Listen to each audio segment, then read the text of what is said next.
சென்னை செம்மொழி பூங்கா அருகில் ஊரும் உணவும் புலம்பெயர்ந்தவர்களின் உணவு திருவிழா நிகழ்வு நடைபெற்று கொண்டிருக்கிறது. இதில் இலங்கை மற்றும் மியான்மர் நாடுகளைச் சேர்ந்த புலம்பெயர்ந்த மக்களுடைய உணவுகள் கண்காட்சிக்கு வைக்கப்பட்டிருக்கின்றன. இதில் மொத்தம் 12 ஸ்டால்கள் இருக்கின்றன.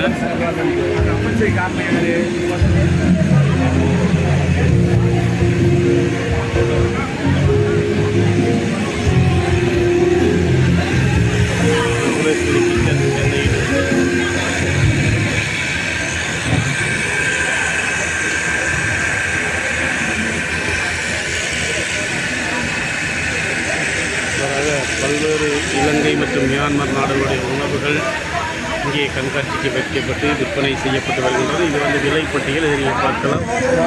மக்கள் மிகவும் கூட்டமாக, இது மியான்மர் நாட்டினுடைய திட்டம் சென்னையில் செயல்படுகிறது. மியான்மர் நாட்டிலிருந்து புலம்பெயர்ந்த மக்களுடைய உணவு.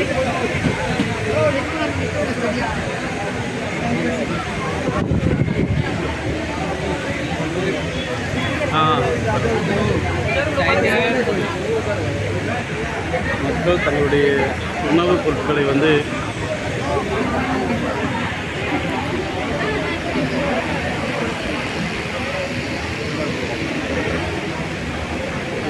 ஸ்பைருலினா ஆஃபர் தொண்டர் நிறுவனத்தினுடைய பிரதான ஒரு உணவுப் பொருள். Phoenix Sivaganga chickens.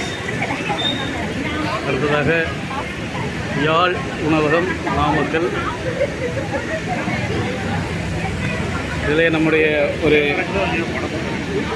பணி செய்கிற ஒருவர் நின்று கொண்டிருக்கிறார். இது என்ன மாதிரியான சிக்கன், இதை என்ன மாதிரியான டிஷ் நீங்கள் செஞ்சுருக்கிறீங்க? எந்த இடத்துல நீங்கள் வந்திருக்கீங்க? உங்கள் பேர் சொல்லுங்கள். நாமக்கல் கிருஷ்ணகிரி மாவட்டத்துக்கு வந்திருக்கோம். இங்கே பால் பொங்கல் செஞ்சுருக்கோம்.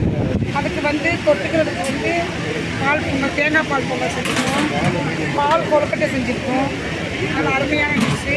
இது கட்டை சம்பல், பால் அப்பம், தேங்காய் பால் அடை, கொப்பீஸ், ஓட்டுமா. இது ரொம்ப ஹெல்த்தியான ஃபுட்டு. சின்னவங்க பெரியவங்க வரைக்கும் சாப்பிட்லாம். அந்த ஃபுட்டை இப்போ 3 மாதம் வரைக்கும் இருக்குது இந்த ஃபுட்டு. ஓட்டுமா நல்லாயிருக்கும், குழந்தைங்களாம் விரும்பி சாப்பிட்லாங்க. சாஸ் இருக்குது, அடைக்கு சாஸ் இருக்குது, சாஸ் ஊற்றி சாப்பிட்லாம். இது பேரிச்சம்பழம் சாஸ் வச்சுருக்கோம். ரொம்ப மகிழ்ச்சியாக இருக்குது. இந்த ஊரும் உணவும் திருவிழாவுக்கு நாங்கள் பங்கேற்கிறது மகிழ்ச்சியாக இருக்குது. இந்த நாட்டு மக்கள் நிறைய பேரை வாங்கிட்டு போகிறாங்க. நல்லா இருக்குன்னு சொல்லியிருக்காங்க. எல்லாமே உறவுகள் எங்களுக்கு நிறைய நல்லா பேசுகிறாங்க. எங்கேருந்து வர்றீங்க, எங்களுடைய கலாச்சாரத்தை பற்றி பேசுகிறாங்க, எங்களோட இளைஞரோட ஊரை பற்றி பேசுகிறாங்க. எங்களுக்கு மகிழ்ச்சியாக இருக்குது. இதோட 2வது வருஷம் இந்த ஊர் உணவு திருவிழா வச்சுருக்காங்க. எங்களுடைய இலங்கையோட உணவை மற்றவர்களுக்கு மகிழ்ச்சியாக. நன்றி.